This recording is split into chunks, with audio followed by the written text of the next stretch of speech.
Seigneur, nous te bénissons, nous te rendons grâce. Merci pour ce que tu fais au milieu de nous. Merci pour la vie des Franck qui va nous partager, Seigneur, ton conseil ce matin. Merci pour ce que tu as déposé dans son cœur. Merci pour l'instrument qu'il est en tes mains, Seigneur. Seigneur, je prie afin que nos cœurs, Seigneur, soient cette terre fertile, Seigneur, qui reçoit, Seigneur, ta sémence et qui germe au-dedans de nous, Seigneur, afin que nous puissions devenir cette parole, Seigneur. Que cette parole apporte de la vie, Seigneur, où il y avait la mort, que cette parole apporte de la joie où il y avait la tristesse, qu'elle puisse construire nos vies et que ton nom soit glorifié. Amen.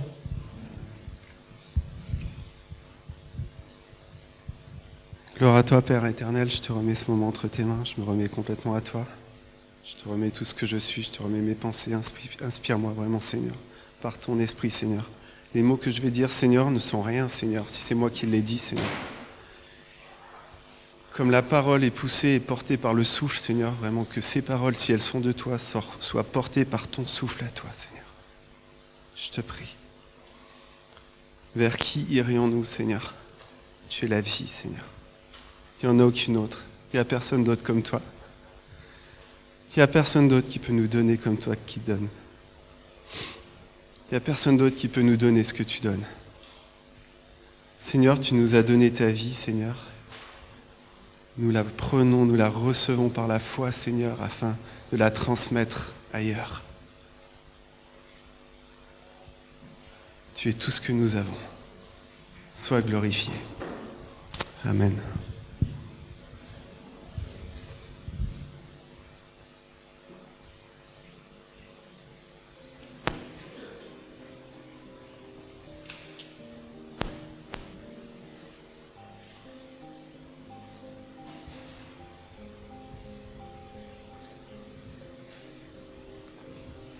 Quelle grâce de pouvoir se réunir ensemble comme ça.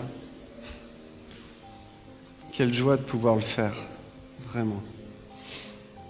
Imaginez ce que ce sera lorsque nous serons avec, et nous sommes avec le Seigneur, lorsque nous serons, lorsqu'il sera au milieu de son peuple, qu'avec tous les anges, nous le louerons, nous l'adorerons éternellement. Quelle gloire, quelle lumière, quelle magnificence ça va être. Alors la dernière fois, nous avions vu plusieurs choses, j'aime bien rappeler.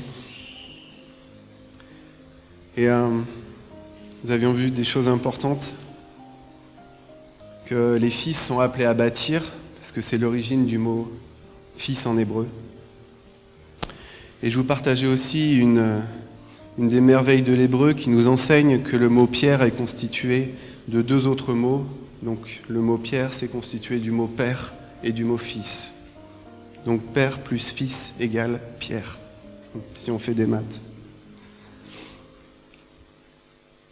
Ainsi, si on associe, donc comme je vous disais, le mot fils au mot père, on obtient la pierre. Et je vous disais donc que cette pierre-là, c'est dans la relation qu'elle se fait, qu'elle prend place. Et je vous disais que c'est complètement ce que le Maître nous a enseigné. Dans Jean 5, au verset 19, Jésus reprit donc la parole et leur dit, en vérité, je vous le dis, le Fils ne peut rien faire de lui-même. Il ne fait que ce qu'il voit faire au Père, et tout ce que le Père fait, le Fils aussi le fait pareillement. Donc la communion, Père plus Fils, donne la pierre. Nous avions vu aussi un autre matériau de construction, celui de Babylone, celui de la tour de Babel, le matériau dont il nous est dit dans Genèse 11 qu'il a remplacé la pierre. Et ce matériau, c'est la brique. Je disais que la brique en hébreu ne contient que le mot « fils ». Il n'y a pas le pierre, il n'y a pas le père, dans le mot brique. Ainsi, bâtir avec des briques signifie que la relation père-fils est rompue. Babylone et sa fameuse tour sont des édifices dont chacune des briques repose sur un fondement, celui de la séparation avec le Père, celui de la rébellion. Et c'est ce que je vous lisais aussi, et qui est magnifiquement dit dans Ésaïe 65 au verset 2. Le rebelle marche selon sa propre pensée. Il ne consulte pas le Père pour agir selon sa sagesse et sa science. Je vous lisais aussi une chose que le Seigneur m'a montrée, c'est que le plan de ces fils rebelles qui bâtissaient Babel et sa tour avait un but. Que la tour ait un sommet, c'est-à-dire ait la tête aux cieux. Donc la tête aux cieux, ça signifie une chose, ça signifie qu'en se faisant un nom, il voulait prendre le nom de celui qui est au-dessus de tout nom. Il voulait prendre la tête, c'est-à-dire que cet esprit de Babylone qui agit encore complètement de nos jours, bâtit quelque chose qui veut prendre la tête de Christ. C'est l'esprit de l'Antichrist. Christ est le seul chemin, le seul lien, la seule pierre angulaire qui lie terre et cieux. Il n'y en a aucune autre.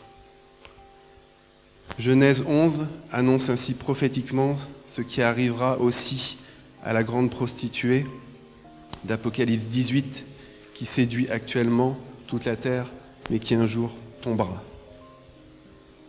Je terminais la dernière fois par vous montrer l'opposition aussi entre les briques de Babylone et la pierre de Jacob, celle qui montre les cieux, mais qui est aussi très important, puisque cette pierre est constituée par la relation père-fils. Donc cette pierre de Jacob sur laquelle il fait son chevet est en fait aussi un grand nombre de fils unis au Père et qui ouvrent le chemin vers les cieux, qui représente aussi par le lieu où elle a été posée, Beth El, donc Beth en hébreu c'est la maison et El c'est le Père, c'est Elohim. C'est ça la maison, c'est Père plus Fils, au pluriel. Juste rapidement, j'ai regardé une à une en fait les lettres. Là je vous ai dit Fils plus Père égale Pierre, et j'ai juste regardé les lettres. Il y a 3 lettres pour la pierre. 3 lettres. Donc le Aleph, le Beit et le Nun. En fait, ces 3 lettres, le Aleph, c'est la lettre du Père. C'est la première lettre de l'alphabet en hébreu. Donc c'est la lettre du commencement. C'est la première lettre du mot pierre. Il y a une deuxième lettre qui est au centre du mot. Le Bet. Le Bet, cette lettre-là, elle vient en fait du mot Beit, qui est la maison. La maison est au centre du mot pierre. C'est aussi la lettre du fils, Ben. Et la dernière lettre, c'est le Nun. Cette lettre, Nun, elle est vraiment très intéressante, parce qu'en fait, c'est cette lettre-là, Nun, en fait, quand je vous dis Nun, en fait, ça veut dire aussi poisson. Ça veut dire aussi la postérité. Donc en fait, dans le mot pierre, vous avez la première lettre, vous avez le Père. Vous avez la lettre qui est au centre, qui est la maison, et vous avez la dernière lettre de ce mot, qui est la postérité. Donc en fait, la pierre, c'est pour ça que je vous disais que c'est le Père, le Fils, dans la maison. C'est Beth El. Merci Seigneur vraiment de m'avoir montré ces choses.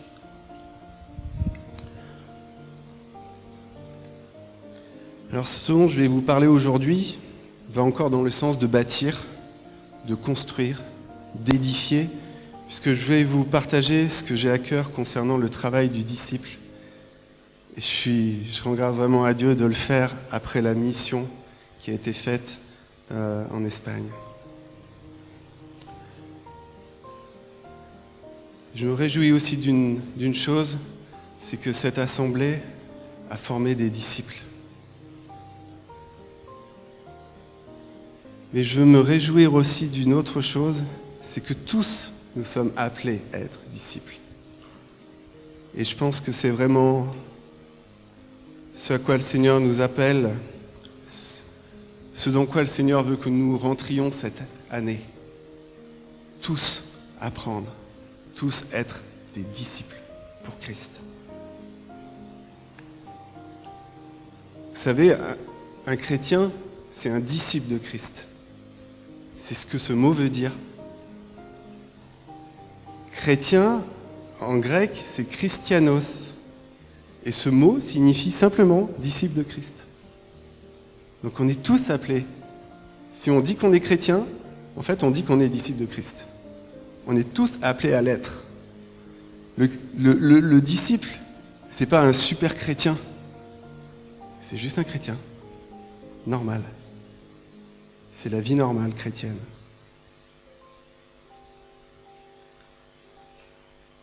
Alors qu'est-ce qu'un disciple ? Par définition, dans le dictionnaire nous dit que c'est une personne qui reçoit l'enseignement de son maître. Je regardais après dans le grec, la racine du mot disciple, ça signifie apprendre, être enseigné, accroître sa connaissance, être augmenté en savoir, entendre, être informé, apprendre par usage et pratique. Et une dernière chose que ce mot signifie, que la racine de ce mot signifie, c'est avoir l'habitude de et être accoutumé à. Donc, si on est ou désirons être disciple, il faut que notre cœur ait déjà envie d'apprendre, que notre cœur ait envie d'être enseigné, que notre cœur ait envie de passer à la pratique aussi. L'apprentissage et la mise en pratique rythment en fait la vie du disciple. C'est ce que nous voyons dans la parole. Les disciples suivaient chaque jour Jésus. Les disciples vivaient chacun de leurs jours auprès de leur maître. Ils étaient très très proches et je dirais même intimes. Il y a une chose que j'ai vue aussi dans l'hébreu, mais je ne vais pas vous le partager, mais pour vous dire qu'en fait, cette intimité-là, il y a deux mots dans l'hébreu, il y a un mot qui signifie fondement et établir, édifier. Et la racine de ce mot, c'est l'intimité avec Dieu. Donc en fait, ce que ça signifie, c'est que dans l'intimité avec Dieu, nous apprenons à être établis en lui. C'est dans l'intimité avec le Maître que le disciple est établi. Il est comme posé sur un fondement solide, celui du Maître. Les disciples étaient enseignés parfois dans le secret. Et ce mot-là veut dire aussi secret. Cette intimité, elle est très importante pour être édifiée. Et elle permet vraiment aux disciples de s'accoutumer et d'entendre la voix du Maître, de la reconnaître. Les disciples partageaient tout avec celui qui ont décidé de le suivre. Les disciples, ils ont tout quitté pour suivre le Maître. Ils ont accepté de mourir à eux-mêmes. Et quand ils l'ont vu sur la croix, et qu'après ils ont annoncé l'Évangile, ils ont vécu pour celui qui est mort pour eux. Et ça aussi, c'est un des fondements, c'est une des connaissances, une des choses vraiment qui doit animer le disciple. Vivre pour celui qui est mort pour moi. Alors être un disciple, ça peut nous impressionner. Parce qu'il y a des paroles du Maître qui sont des fois difficiles. J'en prends juste une dans Luc 14 au verset 33. Ainsi donc, quiconque d'entre vous ne renonce pas à tout ce qu'il possède ne peut pas être mon disciple. Waouh! Suite à cette parole, les disciples peuvent être ébranlés. Et qu'est-ce qui est ébranlé quand on entend cette parole-là? Ce qui est ébranlé à l'intérieur, c'est ce qui n'est pas sur le fondement de Christ. Ce qui est ébranlé devant Christ, ce sont les idoles, ce sont les richesses qui se disent « Non, je ne veux pas suivre Christ parce que j'ai peur de tout perdre ». C'est ce qui est dans le cœur qui est ébranlé et qui n'est pas de Christ. Mais cela pourtant, cette parole-là, ce positionnement-là du cœur est essentiel, très important. Très important pour être fidèle, très important pour ne pas obéir aux idoles du cœur, mais à Christ seul. Très important parce que le Seigneur est tout simplement notre plus grand bien. Le salut s'obtient par la foi, la confiance dans le Maître, Jésus-Christ. Ce monde propose à l'humanité beaucoup de choses. L'humanité remplit son cœur de beaucoup de choses que propose le monde. Mais dans ce que le monde propose, il n'y a aucun plan de salut. Aucun. Le mot renoncer signifie aussi s'éloigner, séparer. La marche du disciple est une marche qui appelle au renoncement et à la sanctification. Durant cette marche, le disciple doit apprendre à se séparer des idoles présentes dans son cœur, s'en repentir, pour que le cœur du disciple fidèle ne soit que pour son maître. Un disciple ne peut pas suivre 2 maîtres en même temps, nous enseigne la parole. C'est impossible.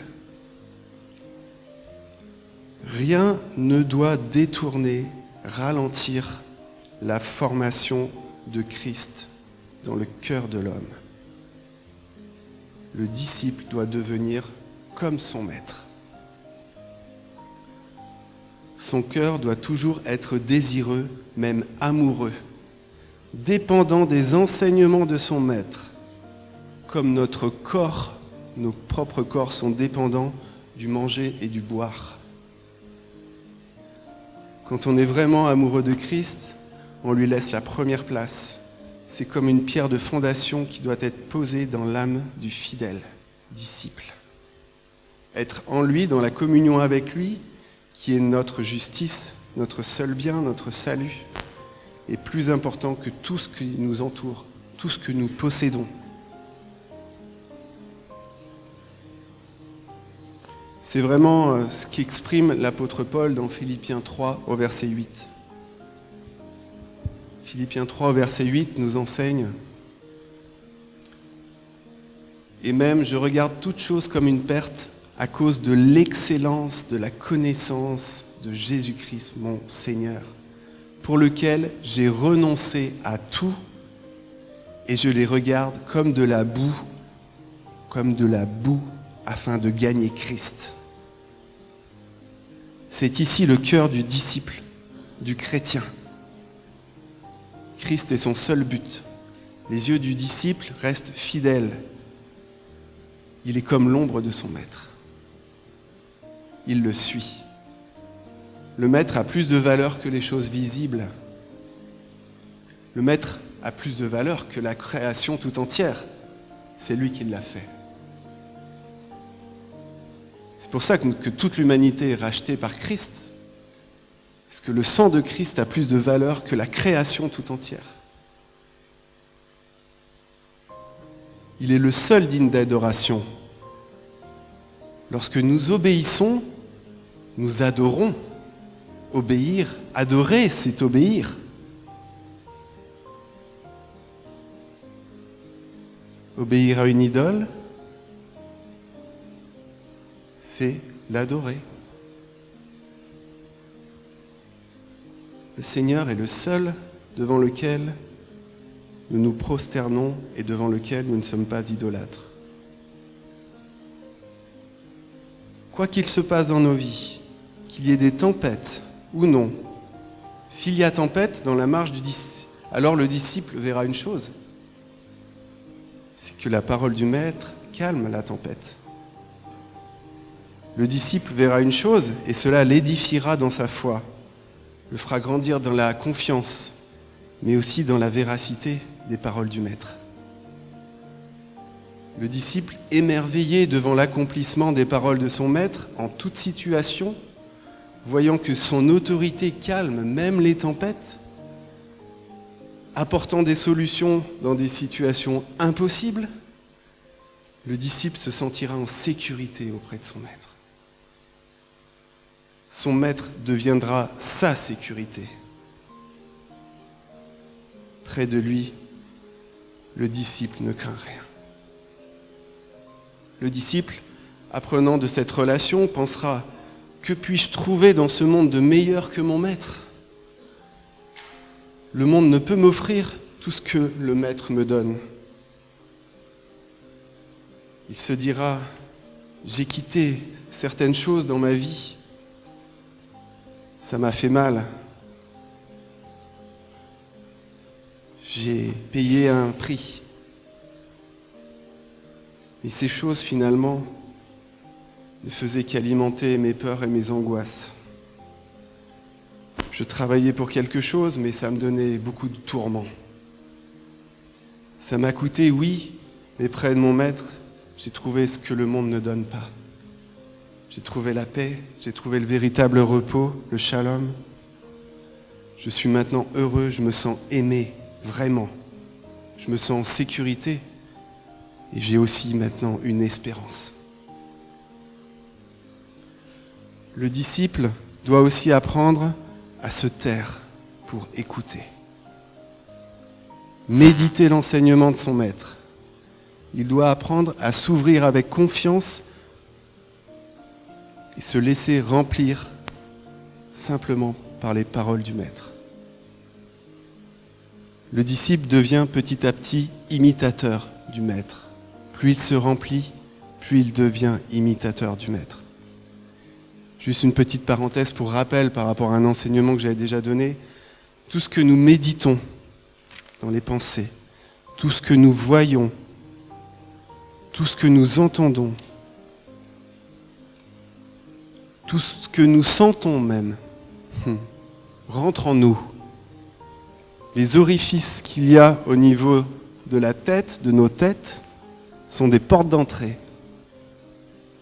Si nous les acceptons, ça rentre à l'intérieur de l'homme. Si on est comme ça toute la journée devant des vidéos qui ne mènent à rien, sinon à nous abaisser, eh bien nous nous remplissons de ces choses. Tout simplement parce que nous les regardons. Et nous devenons comme ce que nous regardons. Le disciple devient comme son maître parce qu'il a le regard sur lui, parce qu'il écoute. Si nous regardons des choses qui n'ont aucun sens, nous devenons comme elles. L'apôtre Paul dit cette parole dans 1 Corinthiens 11, « Soyez mes imitateurs comme je le suis moi-même de Christ. » Regardons, écoutons, sentons le parfum de l'Évangile afin de laisser grandir Christ en nous, afin de se laisser remplir de lui. Si bien que, je dirais, en voyant le disciple, plusieurs verront alors au travers du disciple le maître. Car le disciple doit être comme un prolongement de la main, des pieds, du corps du maître. Quand Anne a dit qu'on était tous allés en Espagne, toute notre assemblée est allée en Espagne. Tous ceux qui sont... S'il y avait même eu une seule personne qui s'était déplacée en Espagne, c'est le corps de Christ qui va en Espagne.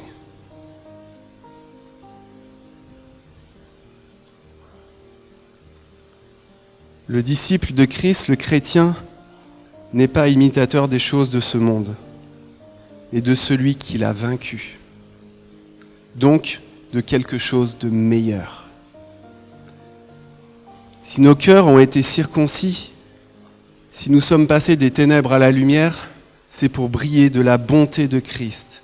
C'est pour briller de sa patience, c'est pour briller de sa joie, c'est pour briller des fruits de son esprit, qui sont comme des fruits de la lumière que nous partageons autour de nous. Ces fruits, le monde ne les connaît pas, parce que ces fruits viennent d'un royaume supérieur en gloire. Le disciple ou le chrétien vit littéralement la dimension de la relation cep-sarment. J'avais jamais pensé à ça. Et je veux vraiment dire merci au Seigneur de m'avoir montré cela. C'est tellement parlant quand on y pense. Le disciple qui est un sarment reste attaché fidèlement à son maître qui est le cep. Le sarment reçoit de cette communion la sève porteuse de la vie. C'est par cette communion que le sarment sera en capacité de porter du fruit. Notre maître nous enseigne dans Jean au chapitre 15, il nous est dit que c'est lui qui est le vrai cep et que son père est le vigneron. Au verset 8, nous lisons son enseignement, « Si vous portez beaucoup de fruits, c'est ainsi que mon Père sera glorifié et que vous serez mes disciples. » Le disciple doit apprendre à porter beaucoup de fruits, car le Père, le vigneron, sera glorifié. C'est là aussi la fonction du disciple. Je pense que la quantité de fruits que produira le sarment dépendra de la solidité de son attachement au cep. Rappelez-vous, la solidité de l'attachement, l'adhérence, c'est aussi la confiance et la foi. Plus il y aura attachement du sarment disciple sur son maître cep, je pense que plus les fruits seront nombreux et glorifieront le Père. Le disciple, et c'est là sa fonction, est un porteur de fruits pour la gloire du Père. Mais comme le dit Jésus-Christ au verset 5, « Sans moi, vous ne pouvez rien faire. Sans cep, le sarment ne peut rien faire. » Il n'y a pas de connexion avec la sève. Nous retrouvons aussi ici un principe, c'est le principe de l'alliance. L'alliance de deux produit le fruit. L'un donne, l'autre donne, se donne, et ça produit le fruit. Comme pour un homme et une femme. Christ s'est donné à la croix, il a fait sa part dans l'alliance. Le chrétien, le disciple, se donne lui aussi. Et l'union des deux produit le fruit. Si l'un des deux dans l'alliance ne fait pas sa part, la part de se donner, alors il n'y a pas de fruit. Dans le contrat de l'alliance, on ne voit souvent qu'une seule partie du contrat. Le Seigneur s'est donné, donc nous recevons et nous sommes bénis. Oui, très bien. Et nous sommes très heureux de cela, c'est magnifique. Merci Seigneur pour tout ce que tu nous donnes. Mais l'autre partie du contrat, c'est donne. Donne-toi maintenant. Donne ce que tu as reçu. Donne-le aux autres. Sois un transmetteur. Et c'est là aussi la fonction du disciple. Donner, se donner. Donner, c'est l'exercice que tout disciple doit apprendre, car le Maître s'est entièrement donné. Il a montré ce qu'il fallait faire. Il l'a montré jusqu'à donner sa propre vie à la croix. Il a donné sa vie pour que nous la recevions. Et nous nous donnons à lui pour vivre de sa vie et pour la donner ailleurs. Donner sa vie, c'est la plus belle des manifestations de ce qu'est l'amour. Et notre Maître nous a enseigné à marcher dans ce sens. Jean 13, au verset 35, nous dit, Jean 13, verset 35, « À ceux-ci tous reconnaîtront que vous êtes mes disciples si vous avez de l'amour les uns pour les autres. » Le Maître, encore une fois, a montré ce qu'il fallait faire.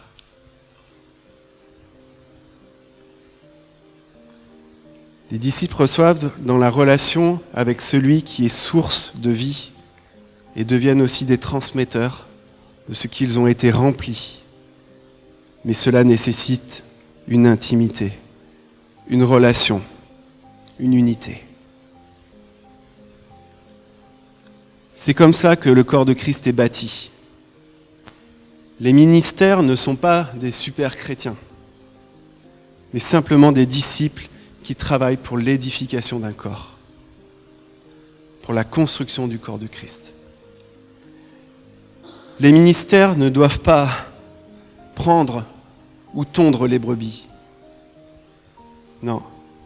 Si un ministère fait ça, fuyez. Fuyez.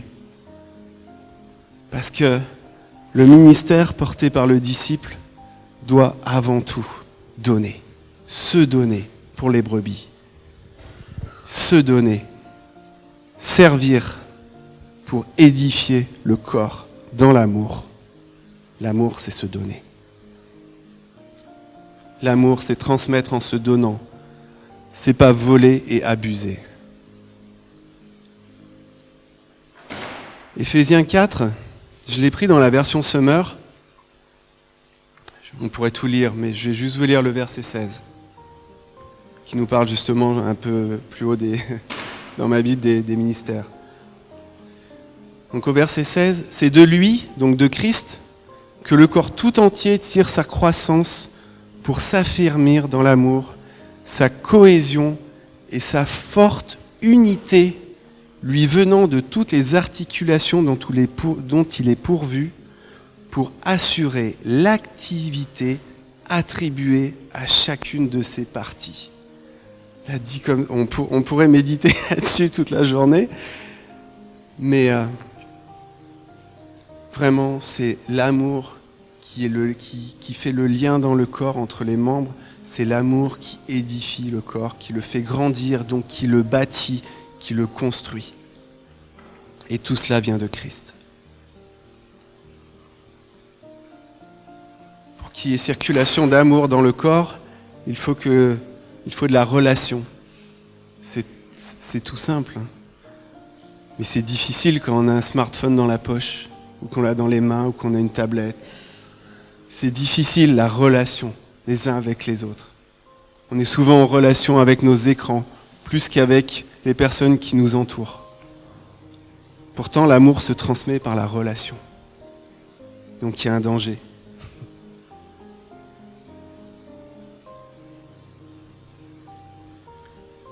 Autre chose, je terminerai par cela. Ce verset, non, j'en ai encore un autre, l'avant-dernier. Éphésiens 2 au verset 22. En lui, vous êtes tous édifiés pour être une habitation de Dieu en esprit. On retrouve vraiment là aussi la maison. En lui, en son corps, on est édifiés. Donc, quand on est en relation les uns avec les autres, nous nous édifions nous-mêmes. Quand j'ai lu cela, j'ai vraiment pensé à Paul. Souvent, Paul, tu disais, le fer aiguise le fer. Nous nous aiguisons les uns les autres, nous édifions les uns les autres. Ce que l'un a reçu, il le donne à l'autre. Ce que l'autre a reçu, si moi je reçois quelque chose, je le donne à Narcisse. Si Narcisse a reçu quelque chose, il me le donne aussi dans la relation. Et nous nous édifions l'un et l'autre. C'est comme ça que le corps de Christ se bâtit, se construit. Dernier verset, Romains 15, verset 2, que chacun de nous, et qui va vraiment dans le sens de donner, que chacun de nous recherche la satisfaction de son prochain pour le bien-être de celui-ci, en vue de l'aider à grandir dans la foi. Que chacun de nous recherche la satisfaction de son prochain pour le bien de celui-ci, en vue de l'aider à grandir dans la foi, donc de l'édifier, de le construire, de le bâtir. C'est le cœur du disciple. Le cœur du disciple se forme petit à petit pour apprendre à donner. C'est là son exercice. Et en grandissant, il apprend à ne plus regarder son intérêt personnel, mais à celui qui est mort pour lui. À ne plus regarder son intérêt personnel, mais à se donner pour que le corps de Christ soit bâti. Que le Seigneur, vraiment, et c'est ma prière pour cette année, nous forme nos cœurs, dispose nos cœurs à vivre dans cette dynamique-là. Amen. Amen. Gloire à toi, Seigneur.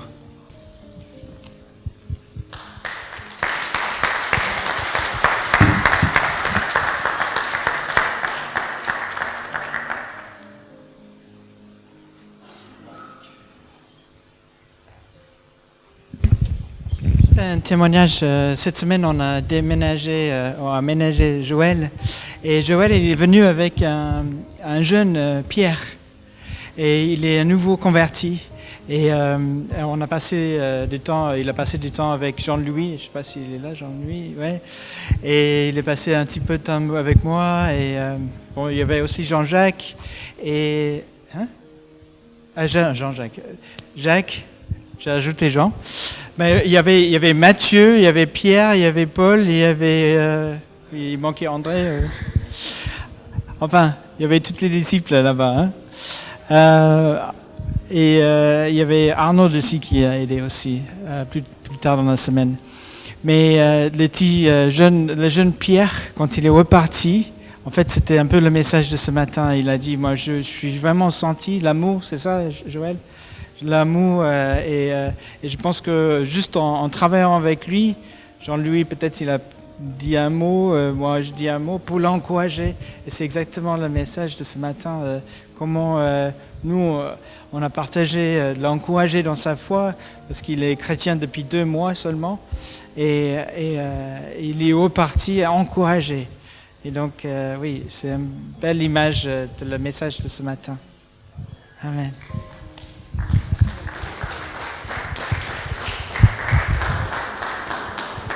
Amen.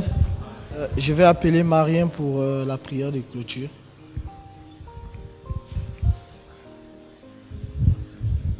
On peut se tenir debout, on va prier.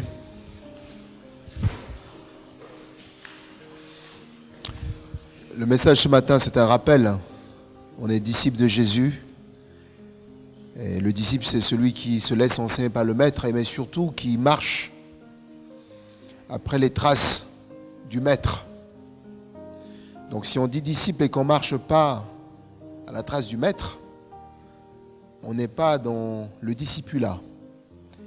Et le Seigneur nous fait grâce de démarrer cette année avec un message comme ça, qui nous rappelle notre identité et ce que nous devons être.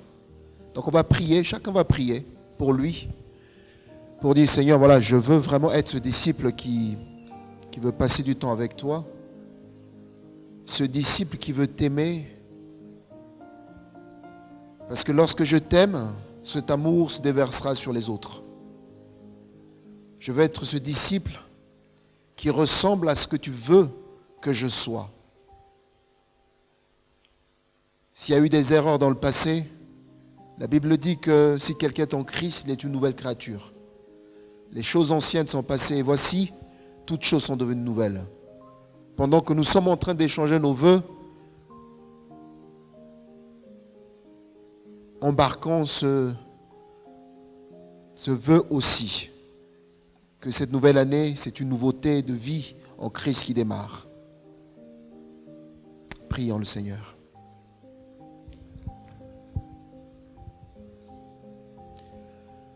Seigneur, merci parce que ce matin, tu nous rappelles qui nous sommes.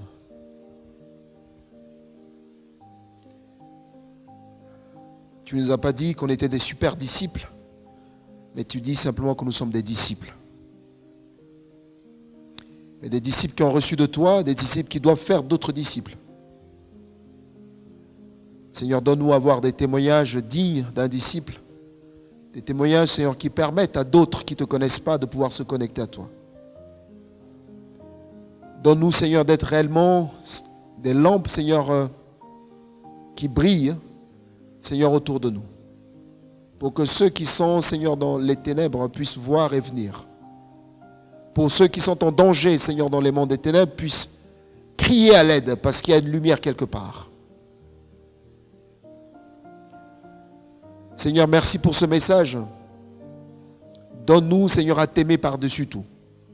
Et donne-nous aussi à aimer nos prochains comme, Seigneur, nous-mêmes.